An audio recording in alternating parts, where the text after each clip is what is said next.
Shalom, shalom, bien-aimés, j'espère que vous vous portez bien. Bienvenue à notre chaîne L'homme béni indestructible.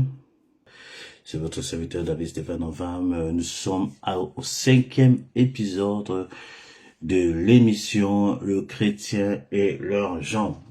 L'émission devait se passer la semaine dernière. Voilà, et ça n'a pas pu se faire parce qu'on était en plein tournage par rapport à l'émission à la recherche d'un entrepreneur chrétien. Oui, là, il y a des entrepreneurs, voilà, que nous allons présenter dans les semaines qui arrivent. Nous étions en plein tournage, en train de travailler là-dessus. Donc, ça n'a pas laissé le temps d'enregistrer cette émission, cette 5e épisode. Alors, le dernier épisode, nous avons parlé de la différence entre le travail et l'entrepreneuriat. Aujourd'hui, nous avons expliqué dans la dernière vidéo que pourquoi il faut entreprendre, et pour développer ce sujet, nous avons pensé de marquer la différence entre le travail, en d'autres termes, le salariat et l'entrepreneuriat. Voilà, nous avons expliqué plein de choses. Nous avions dit que le salariat nous limite en toutes choses, nous limite sur le plan de notre temps, sur notre temps, nous limite sur nos revenus. Voilà, avec le salariat, il est difficile de se fixer un objectif maximum financier pendant le mois prochain. Je veux atteindre cet objectif parce que le salariat nous impose un montant bien défini. Alors que l'entrepreneuriat, comment dirais-je, par rapport aux revenus, ne nous pose pas de limites. Si nous voulons atteindre cet objectif, nous allons atteindre cet objectif en travaillant, bien sûr. Voilà, nous voulons préciser vraiment que sans le travail, on ne peut pas atteindre certains objectifs. Voilà. L'objectif de cette chaîne aussi, c'est pour parler aux enfants de Dieu. Il faut travailler. Voilà. C'est vrai qu'on parle beaucoup de grâce. La grâce de ci, la grâce n'exclut pas le travail, ok? Quand on parle par exemple, de l'entrepreneuriat, je tiens vraiment à insister sur ça. Quand le Seigneur a parlé à Josué, il a dit fortifie-toi et prends courage, médite ce livre de la loi jour et nuit, afin de réussir dans tout ce que tu vas entreprendre. Donc, avant de parler de réussite, le Seigneur parle de deux aspects. Il parle d'abord de l'aspect d'être fortifié, et après il parle de l'aspect de la méditation. Donc, ça parle de deux points. La fortification, c'est qu'il faut être fort. Il faut être fort dans la tête. Il faut vraiment avoir un esprit de détermination, de guerrier, et tout ça. Donc, tu ne peux pas vouloir entreprendre. Vous qui vous sentez, vous avez un appel à entreprendre, il faut déjà développer une mentalité de guerrier, une mentalité de travailleur, une mentalité de... Voilà, si tu n'as pas ce type de mentalité, je vous dis la vérité, tu ne pourras jamais réussir dans l'entrepreneuriat. Voilà. Il faut avoir une mentalité de travailleur. Si tu es paresseux, tu ne pourras jamais réussir dans l'entrepreneuriat. En toute chose même, si tu n'es pas discipliné, parce que l'entrepreneuriat demande beaucoup de discipline, d'organisation et de travail. Voilà. Voilà. Si tu ne développes pas déjà ces aptitudes, bien aimé, tu ne pourras pas réussir dans l'entrepreneuriat. Il faut arrêter de rêver. Il faut arrêter d'être dans les nuages. Il faut arrêter de penser, oui, voilà, je vais... Non. La réussite est précédée toujours par une préparation, et la préparation est suivie du travail. Donc, tu te prépares, tu travailles, ensuite la réussite vient.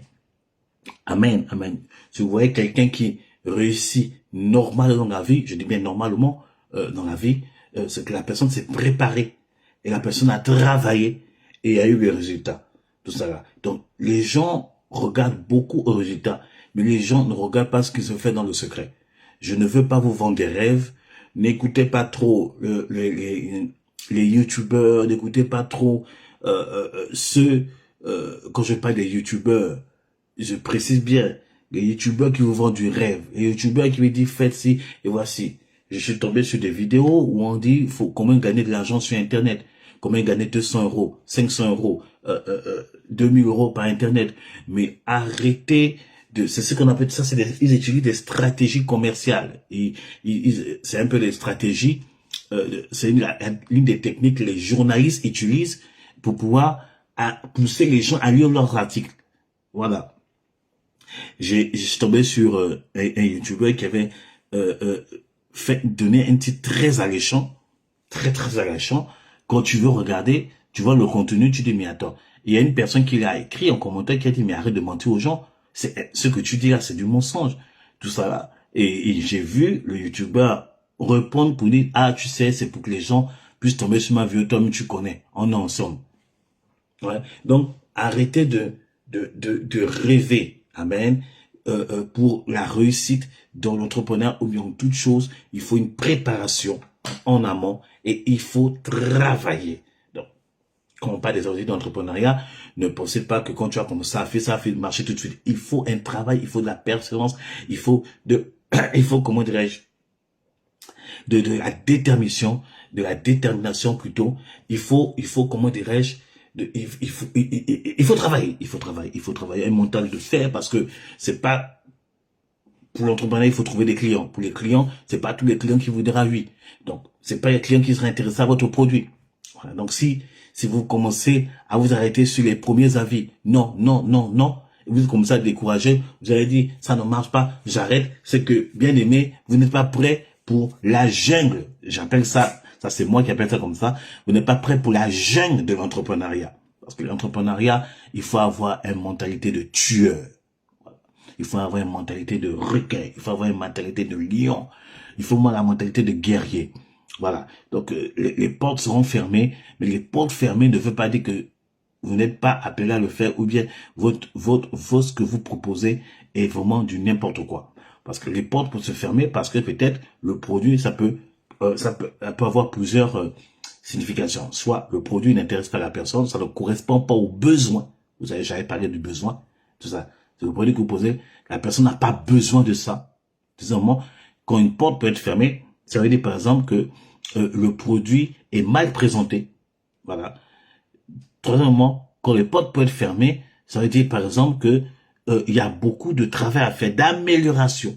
Voilà. Donc il ne faut jamais s'avouer vaincu face à une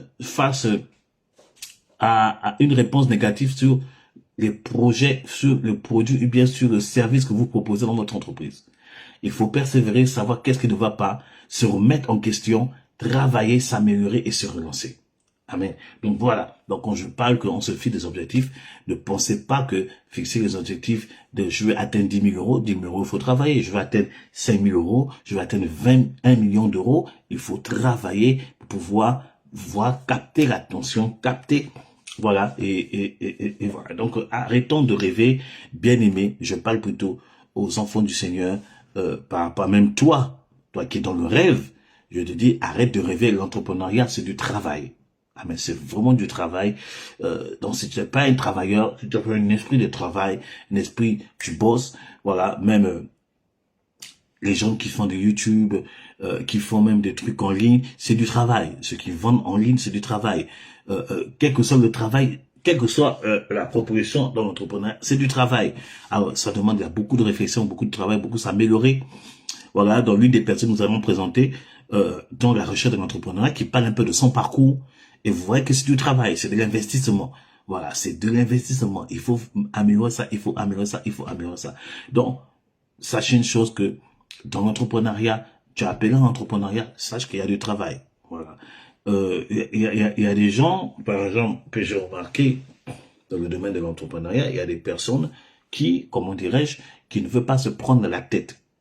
Bon, ça c'est une autre stratégie que nous allons peut-être développer, qu'on fera de masterclass avec des personnes qu'on va recevoir, des entrepreneurs qui ont réussi dans leur domaine. Voilà, on aura le temps peut-être de parler de ça, des stratégies, des différentes stratégies d'entrepreneuriat, des différentes stratégies pour quand on veut se lancer dans l'entrepreneuriat. Voilà. Donc, sachez une chose, c'est ça. Donc, l'une des différences, c'est ça. Donc, quand tu es en entrepreneuriat, tu as assez de temps pour toi. Voilà. Tu te lèves comme tu veux. Tu dors quand tu veux. Voilà. Pas parce que tu es paresseux, mais tu travailles. Tu travailles toute la journée. Pour ma personne, il y a des projets que j'ai eu le temps de travailler pendant des années. Voilà, avant de lancer la chose, je veux me rassurer. Est-ce que ça peut répondre? Est-ce que ça peut répondre aux besoins de quelqu'un? Est-ce que il y a ça, il y a ça? En tout cas, un entrepreneur, c'est une personne qui doit développer l'attitude et la patience. Si tu n'es pas patient, ça serait difficile pour toi de commencer l'entrepreneuriat. Que cela nous aide. Voilà. Nous allons passer à la suite. J'espère vraiment que le fait que j'insiste sur ça, voilà, que ça va toi vous réveiller. Il faut comprendre qu'il faut travailler. Il faut travailler. Les personnes que nous allons nous présenter à la chaîne d'entrepreneurs chrétiens, quand ils parlent un peu de ce qu'ils peuvent, c'est du travail. C'est du travail, c'est de l'investissement. Il faut travailler. Voilà. Et c'est comme ça. Toutes les personnes qui ont réussi dans l'entrepreneuriat, ils vont vous dire qu'ils ont travaillé. Ils ont passé des nuits blanches. Ils ont passé des nuits blanches. Moi, il y a des nuits, enfin, je suis en train de bosser toute la nuit. Je bosse. Je dors vers 6 heures. Tout ça. Parce que la nuit, je travaille. Il faut que ce que je vais présenter, il faut que la chose que je vais lancer puisse correspondre aux besoins des personnes. Il faut travailler. Il faut se former. Voilà. Médite. Il faut se former. J'insiste beaucoup sur la formation. Voilà. Il faut apprendre auprès des personnes qui ont reçu dans le domaine dans lequel tu veux te lancer. Parce qu'ils connaissent les pièges. Ils connaissent les choses. Ils connaissent. Donc, ils pourront te faire rattraper. Ils pourront te faire quoi? Gagner du temps. Voilà. Eux, ils ont atteint là, ils ont peut-être fait 10 ans. Toi, en t'approchant d'eux, en te faisant former, tu vas faire 1 année pour atteindre leur objectif. Voilà. La formation est très, très importante. Il y a des personnes qui sont autodidactes. Gloire à Dieu pour ce genre de personnes. Même étant autodidacte, il est important de te frotter avec quelqu'un qui a réussi dans le domaine dans lequel tu veux te lancer. C'est très, très important. Moi, il y a un domaine pour lequel je voulais me lancer, ça me travaillait l'esprit. Tout ça là. Et je voulais que c'est ma femme qui fasse cela. Voilà, j'ai dit, chérie, j'ai à cœur que tu fasses cela. Bon, c'est moi qui ai eu l'idée. Excusez-moi, c'est moi qui ai eu l'idée. Mais elle ne se sentait pas. Elle ne se sentait pas. Elle dit, non, je me sens pas, je préfère me concentrer sur ça. Je dis, mais ça c'est bon, ça va marcher. Elle dit, non. Et et moi, en train de réfléchir, je me suis dit, bon, je sentais dans l'esprit que je crois que c'est le Seigneur qui me paraît, et j'ai senti que c'était moi qui devais faire ça. J'ai dit, ok, il n'y a pas de problème. Mais c'est un domaine que je ne maîtrise pas. C'est un domaine que je ne maîtrise pas. Mais je sentais qu'il faut que je me lance dans ça. Donc, il y a des personnes, par exemple, tu ne maîtrises pas le domaine, mais tu sens que tu dois te lancer dans ça, et la chose va marcher. Ouais. Voilà. Par exemple, le Seigneur Jésus était charpentier de métier. Mais ce qui est bizarre, il s'est lancé dans la pêche et ça marchait. Vous voyez un peu ce que je suis en train de dire? Voilà, donc tu peux avoir une formation de base, mais dans ton esprit, tu peux sentir, par exemple, ah, mais ce domaine-là, André, je veux réussir dans ça. Mais tu ne maîtrises pas le domaine. J'ai senti la chose. Qu'est-ce que j'ai fait? J'ai appelé une personne qui est déjà dans ce business. J'ai appelé la personne. J'ai expliqué la situation. J'ai dit, moi, je vais me lancer dans ça. Explique-moi comment ça marche. Et la personne a commencé à m'expliquer. Fais-moi un temps de formation. Elle a commencé à m'expliquer. J'ai pris mes notes. J'ai dit, ok, il y a ça. Mais voilà, comment on peut faire. La personne m'a expliqué. Ah, tu peux faire comme ça. J'ai compris. J'ai noté. J'ai vu une autre personne qui est dans ce domaine. J'ai appelé la personne. Je veux me lancer dans ça. Tout ça là. Mais explique-moi comment ça marche. Deuxième personne, la personne m'a encore expliqué. J'ai vu une autre personne qui est lancée dans... J'ai encore bien aimé. Si tu n'as pas un esprit d'apprentissage, et puis il faut aussi être honnête, tu expliques bien les choses. Et c'est là, maintenant, Dieu a fait grâce, on se lance dans la chose. Amen. Voilà. Donc c'est ça. Donc il faut vraiment avoir un esprit pour se laisser former. Il faut avoir un esprit d'humilité. Tu ne peux pas tout connaître. Il y a toujours une personne supérieure à toi dans la vie. Même si c'est ton neveu, tu peux dire un truc et ton neveu maîtrise la chose. Il faut être un, explique-moi ça. Ton petit frère, ta petite sœur maîtrise la chose. Il faut être un, explique-moi ça. Frotte-toi, quand on parle médite, je développe l'aspect médite, frotte-toi aux personnes qui ont réussi dans les affaires. Frotte-toi aux personnes qui vivent qui naviguent dans la chose. Vous voyez pas ce que je suis en train de dire? Les personnes qui ont réussi dans la chose, les personnes qui sont dans la chose et que ça marche, qui ont compris le système, qui ont compris le milieu. Frotte-toi à ce type de personnes. Déconnecte-toi des personnes qui n'ont pas la même vision que toi. Vous voyez ce que je suis en train de dire? Tu sens que tu dois rentrer dans les affaires. Et la plupart de tes connexions sont des personnes qui ne... Même que tu parles des affaires, ils se moquent de toi. Oh, arrête, fais comme nous, travaille et plus. Non, faut couper les ponts. Faut couper les ponts. Ne perds pas de temps avec ce type de personnes parce qu'ils vont vraiment te freiner.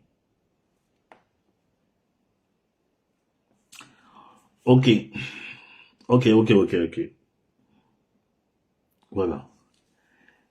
Reste avec des personnes où vous parlez tout le temps de ça. Vous parlez tout le temps. Ah oui. Et vous donner des idées, des stratégies. Ah oui. Ils vont vous donner même des connexions. Ah oui. Ah, tu fais ça, mais je connais une personne qui est dans... Il peut t'aider. Eh bien, voilà. Et c'est comme ça qu'on fait. C'est comme ça qu'on fait. Et le Seigneur t'aidera à aller. Voilà. Donc, écoute. Voilà. On continue. Voilà. Voilà. Donc, la différence entre le salariat et l'entrepreneuriat. Donc, regardez l'épisode 4 où j'essaie un peu de détailler ce genre de choses. Essayons de nous aider.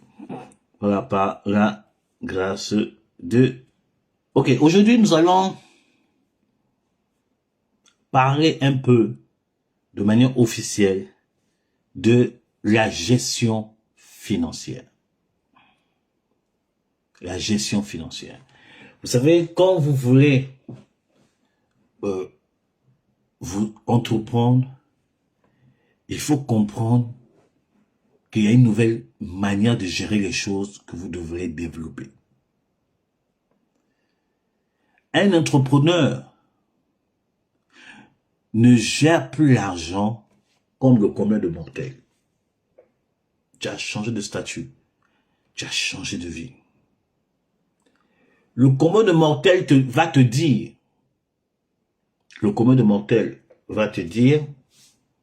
que quand tu reçois ton revenu, la première chose que tu as à faire, c'est de dépenser. Voici comment le commun de mortels réagit. Alors que l'entrepreneur n'agit pas ainsi. L'entrepreneur n'agit pas ainsi. L'entrepreneur a une autre mentalité. Ok. Regardez, il y a un texte de la Bible qui m'a marqué. Il y a un texte de la Bible qui m'a marqué. Et vous savez, tout est dans les Écritures. Tout est dans les Écritures. Il est écrit dans le livre de Luc, chapitre 12, à partir du verset 15. Lisons la parole de Dieu. Puis, il leur dit, gardez-vous avec soin de toute avarice, car la vie d'un homme ne dépend pas de ses biens, fût-il dans l'abondance. Voilà.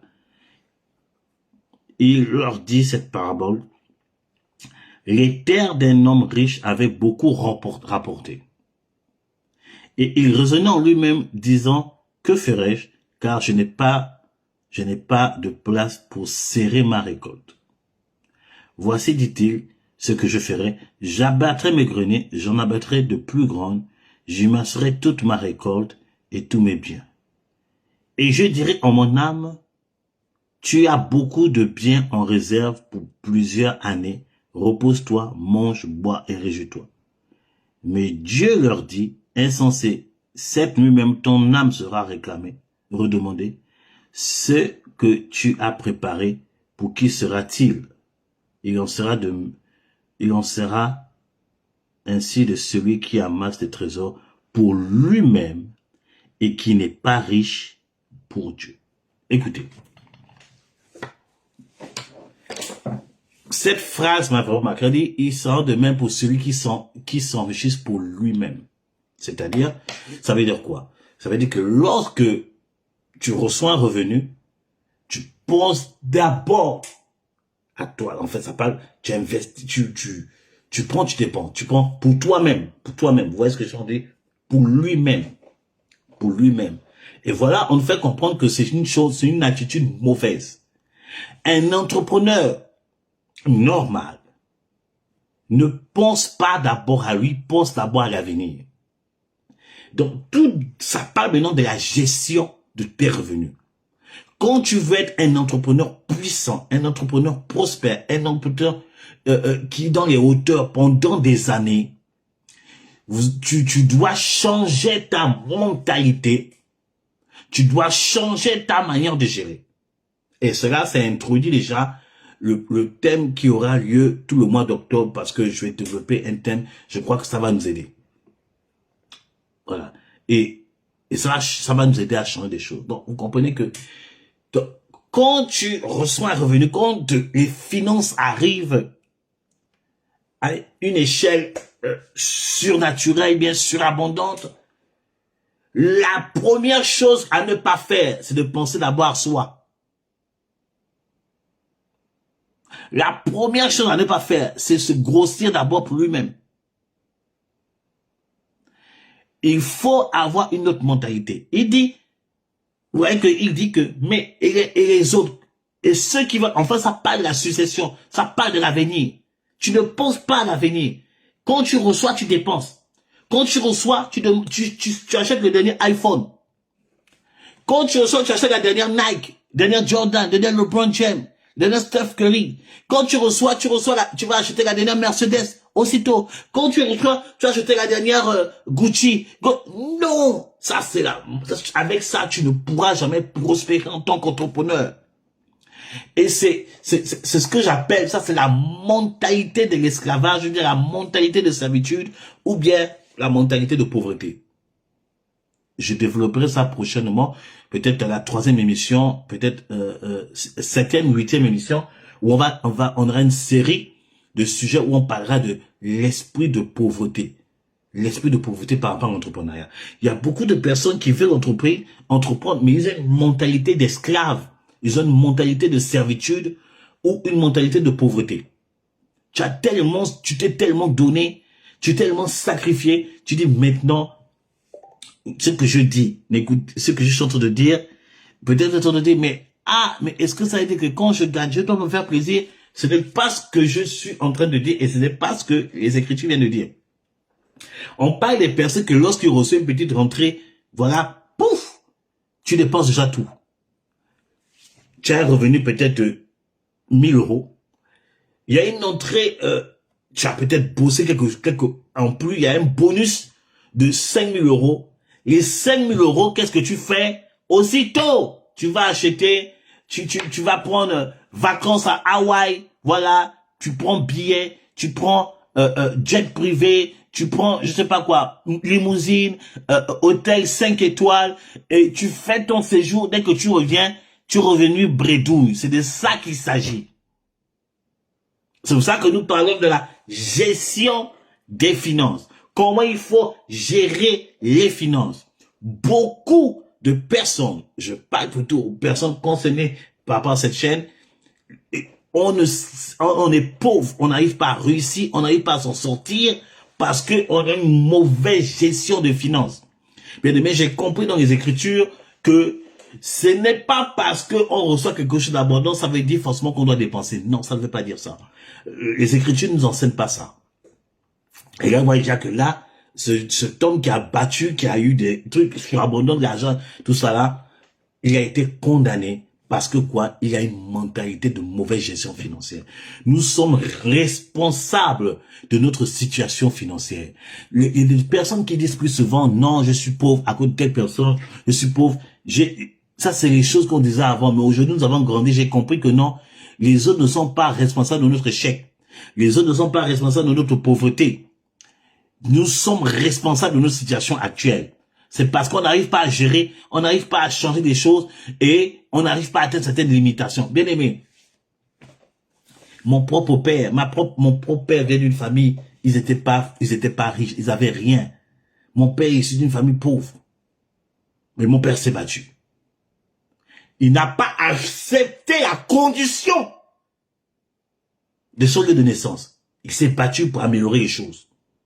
Il s'est battu. Voilà. Et nous, on n'a pas une enfance, on n'a pas une enfance où on a manqué quelque chose. Mon père s'est battu. Tout ça là. Et c'est une valeur qu'il essaie de nous inculquer. Ce n'est pas parce que tu es né pauvre, tu es né dans une famille pauvre, tu es dans une famille où on manque des choses que c'est... Non. Là, c'est une mauvaise pensée. Il faut que ton mind, ta pensée change. Bien aimé, si tu veux réussir dans l'entrepreneuriat, si tu veux être prospère, il faut changer ta pensée et il faut changer ta manière de gérer les choses. Il faut changer ta manière de gérer tes finances, de gérer tes biens. Toute personne qui a réussi dans l'entrepreneuriat, dans tout ce qui est finance, tout ça, l'un de leurs secrets, à part le travail, la préparation, tout ça là, c'est la gestion.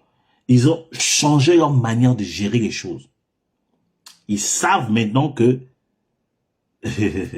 c'est pas tout ce qu'on reçoit qu'on dépense plutôt. C'est pas tous les revenus qu'on reçoit de manière, voilà, qu'on dépense. Je suis désolé. Et ouais, et cet homme est tombé dans ce piège. Et vous voyez que, vous voyez même que dans le livre de la Genèse, en parlant de Joseph, beaucoup de personnes parlent de Joseph. Joseph et à travers une situation au moins 17 ans de précarité, de pauvreté, de prison, de serviteur, d'esclave. Mais Joseph avait une autre mentalité. Parce que le salariat, je vais vous dire la vérité. Je vais vous dire la vérité. Peut-être vous l'avez pensé, mais peut-être vous avez douté de ça. Mais je veux dire la vérité. Le salariat est une forme, c'est une autre forme d'esclavage. Et c'est même dans les Écritures, c'est dit, on parle de maître. Quand Éphésiens chapitre 6 parle de maître, obéissez à vos maîtres, ça parle en fait de vos responsables dans le travail, de vos employeurs en fait, ça parle de vos employeurs. C'est écrit maître, mais le mot étymologique de cette expression maître, ça sous-entend l'employeur.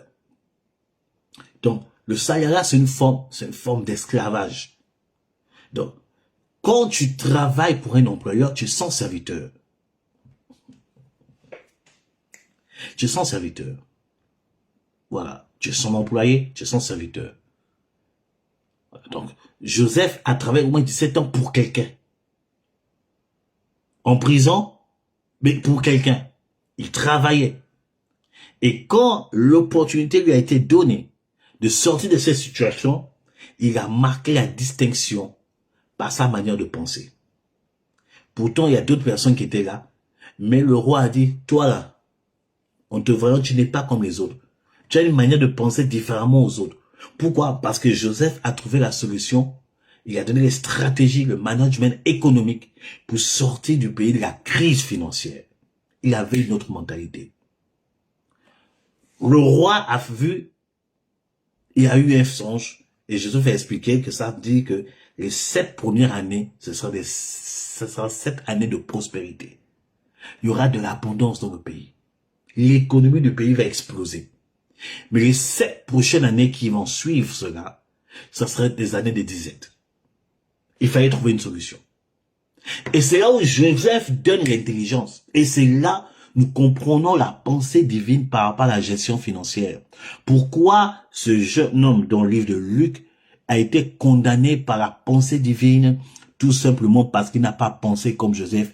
Il n'a pas lu la stratégie économique de gestion financière que Joseph a donnée de manière prophétique. Il a dit, l'abondance est venue, je dois tout manger. L'argent est rentré, je dois tout finir. Je viens de rentrer une entrée financière que j'ai pas prévue. Allez, on va tous au cinéma. Allez, on va tous au restaurant. Allez, on va tous fêter. Ça, c'est l'attitude d'un esclave sur le plan financier. Et je vous dis aujourd'hui, le temps de ce type de mentalité est terminé.